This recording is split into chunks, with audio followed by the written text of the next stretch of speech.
Hi hello ನಮಸ್ಕಾರ, welcome back my mini vlog Roja Acharya vlogs. Friends, ನನ್ನ ಪಾಪುಗೆ ಮೊನ್ನೆಯಿಂದ ಸ್ವಲ್ಪ ಜ್ವರ ಬಂದಿದೆ. ಹಾಸ್ಪಿಟಲ್ ಕರ್ಕೊಂಡೋಗಿಲ್ಲ. ಇವತ್ತು ದೇವಸ್ಥಾನಕ್ಕೆ ಹೋಗಿ ಯಂತ್ರ ಹಾಕಿಸೋಣ ಅಂತ ಕರ್ಕೊಂಡು ಹೋಗ್ತಾ ಇದ್ದೀವಿ. ನಾವು ಲೇಟಾಗಿ ಹೊರಟಿದ್ದರಿಂದ ಬರೋ ಅಷ್ಟರಲ್ಲಿ ಕತ್ಲೆ ಆಗೋಯ್ತು. ಹಾಗೆ ನಿನ್ನೆ ಹನುಮ ಜಯಂತಿ ಆಗಿತ್ತಲ್ಲ, ಸೊ ಅದಕ್ಕೆ ಇವತ್ತು ಕೂಡ ರಶ್ ಇತ್ತು. ಒಳಗಡೆ ಹೋಗಿ ದರ್ಶನ ಮಾಡ್ಕೊಂಡಾದ್ಮೇಲೆ ನಾವು ಆಚೆ ಬಂದ ತಕ್ಷಣ ನಮಗೆ ಪ್ರಸಾದ ಕೂಡ ಕೊಟ್ಟರು. ಪ್ರಸಾದ ತಿನ್ಕೊಂಡು ನಾವಲ್ಲೇ ಲೈಟಿಂಗ್ಸ್ ಎಲ್ಲ ನೋಡಿಕೊಂಡು ಸ್ವಲ್ಪ ಹೊತ್ತು ಇದ್ದು ಅಲ್ಲಿ.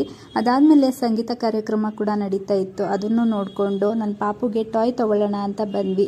ಅಲ್ಲಿ ಲೈಟಿಂಗ್ ಟಾಯ್ಸ್ ಎಲ್ಲ ತುಂಬಾ ಚೆನ್ನಾಗಿತ್ತು. ಅವಳಿಗೆ ಯಾವ್ದು ಬೇಕೋ ಅದನ್ನು ಕೊಡಿಸಿದ್ವಿ. ಮಕ್ಕಳಿಗೆ ಯೂಶಲಿ ಟಾಯ್ಸ್ ಎಲ್ಲ ಈ ಏಜಲ್ಲಿ ಕೊಡಿಸಿದ್ರೆ ಅವ್ರಿಗೆ ಗೊತ್ತಾಗಲ್ಲ, ಎಲ್ಲ ಹಾಳು ಮಾಡ್ತಾರೆ. ಸೊ ಅದಕ್ಕೆ ಆದಷ್ಟು ಕಡಿಮೆ ಟಾಯ್ ತೊಗೋತೀವಿ ನಾವು, ಯಾವಾಗಲೂ ಒಂದೊಂದು ಅಷ್ಟೇ.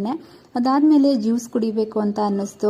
ಹೋಗಿ ಕಬ್ಬಿನ ಹಾಲು ಕುಡ್ಕೊಂಡು ಮನೆ ಕಡೆ ಹೊರಟಿದ್ದೀವಿ. ನನ್ನ ಬ್ಲಾಗ್ ಇಷ್ಟ ಆಗಿದ್ದರೆ ಲೈಕ್ ಮಾಡಿ, ಸಬ್ಸ್ಕ್ರೈಬ್ ಆಗಿ, ನನ್ನ ಚಾನಲ್ಗೆ ಪ್ಲೀಸ್ ಶೇರ್ ಮಾಡಿ.